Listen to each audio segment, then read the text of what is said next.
Everyone thought the Admiral was untouchable, but the moment he asked her, "Call sign," his knees gave way because the name she spoke was one he was never meant to hear. Before I tell you what happened next, tell me in the comments where you're watching from. I love knowing who's listening. The officers' lounge was loud with laughter that night. Old medals gleamed under the yellow light.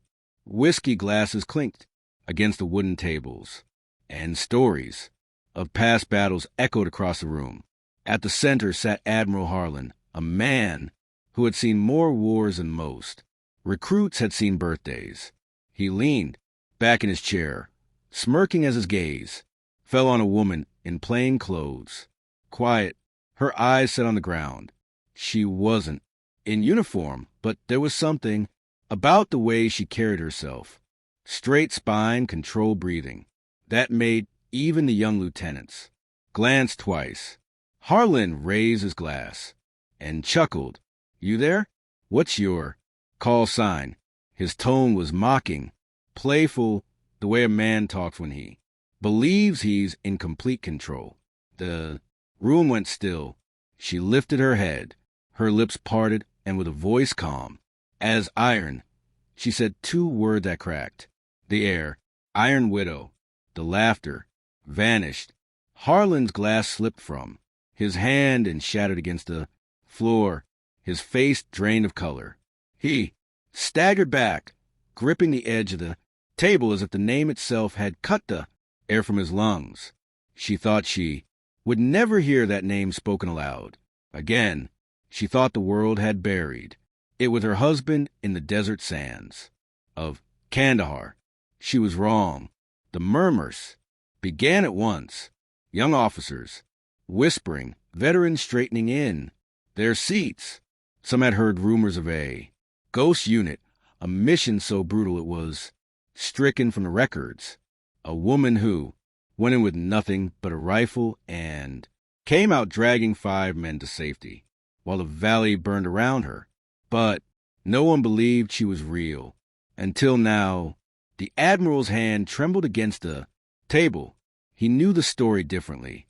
He knew the classified version, the one where a woman with the call sign Iron Widow had refused to abandon her wounded when the extraction bird was already lifting off, the one where she stood against a wave of insurgents alone, buying time with her blood until reinforcements tore through the dust, stormed like angels of vengeance.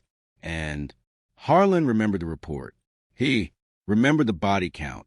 He remembered the single photograph of her helmet, cracked, eyes burning like fire. The military had buried her name, but her legend had haunted every briefing room. Since now she stood in front of him, alive, breathing, watching his reaction, with the calm patience of someone who had walked through death and come back, untouched.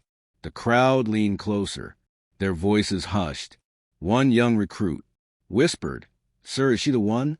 Another muttered, "Iron Widow isn't supposed to exist." The Admiral's throat worked, but no words came. His pride was gone, his power gone. All he could do was whisper, "I thought you were dead." Her eyes softened just for a moment. "I was," she said, "but some debts don't let you stay buried." The silence that followed was heavy, pressing against the walls, the ceiling, even the floorboards. And then slowly the veterans began to rise.